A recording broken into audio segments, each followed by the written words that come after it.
Agrippa said to Paul, "You may now present your case." So Paul motioned with his hand. Then he began to present his case. "King Agrippa," he said, "I am happy to be able to stand here today. I will answer all the charges brought against me by the Jews. I am very pleased that you are familiar with Jewish ways. You know the kind of things they argue about. So I beg you to be patient as you listen to me. The Jewish people all know how I have lived ever since I was a child. They know all about me from the beginning of my life. They know how I lived in my own country and in Jerusalem. They have known me for a long time. So if they wanted to, they could tell you how I have lived. I have lived by the rules of the Pharisees. Those rules are harder to obey than those of any other Jewish group. Today I am on trial because of the hope I have. I believe in what God promised our people of long ago. It is the promise that our 12 tribes are hoping to see come true. Because of this hope, they serve God with faithful and honest hearts day and night.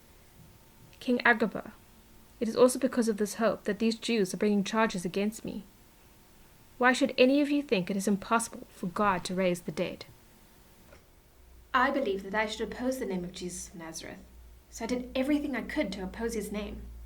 That's just what I was doing in Jerusalem. On the authority of the chief priests, I put many of the Lord's people in prison. I agreed that they should die. I often went from one synagogue to another to have them punished. I tried to force them to speak evil things against Jesus. All I wanted to do was hurt them. I even went looking for them in the cities of other lands. On one of these journeys, I was on my way to Damascus. I had the authority and commission of the chief priests. About noon, King Agrippa, I was on the road. I saw a light coming from heaven. It was brighter than the sun. It was shining around me and my companions. We all fell to the ground.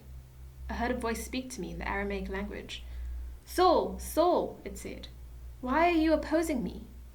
It is hard for you to go against what you know is right." Then I asked, "Who are you, Lord?" "I am Jesus," the Lord replied. "I'm the one you are opposing. Now get up, stand on your feet. I have appeared to you to appoint you to serve me, and you must tell other people about me. You must tell others that you have seen me today. You must also tell them that I will show myself to you again.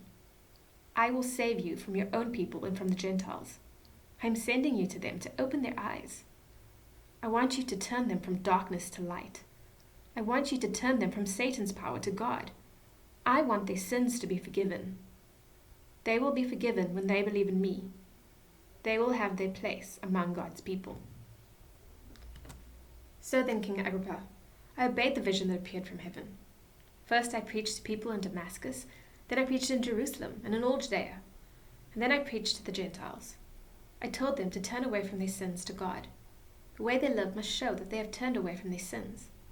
That's why some Jews grabbed me in the temple courtyard and tried to kill me. But God has helped me to this day. So I stand here and tell you what is true. I tell it to everyone, both small and great. I've been saying nothing different from what the prophets and Moses said would happen. They said the Messiah would suffer. He would be the first to rise from the dead. He would bring the message of God's light. He would bring it to his own people and to the Gentiles. While Paul was still presenting his case, Festus interrupted. "You're out of your mind, Paul," he shouted. "Your great learning is driving you crazy."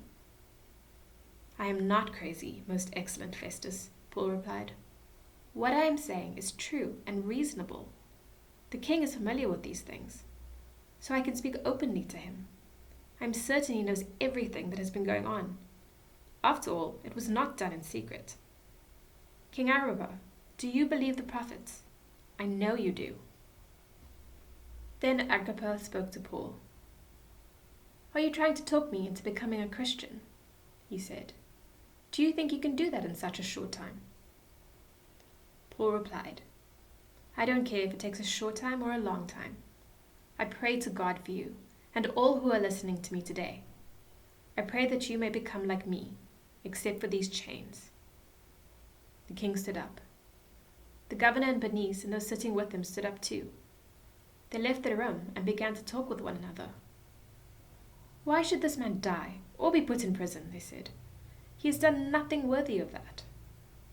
Agrippa said to Festus, "This man could have been set free. but he has made an appeal to Caesar.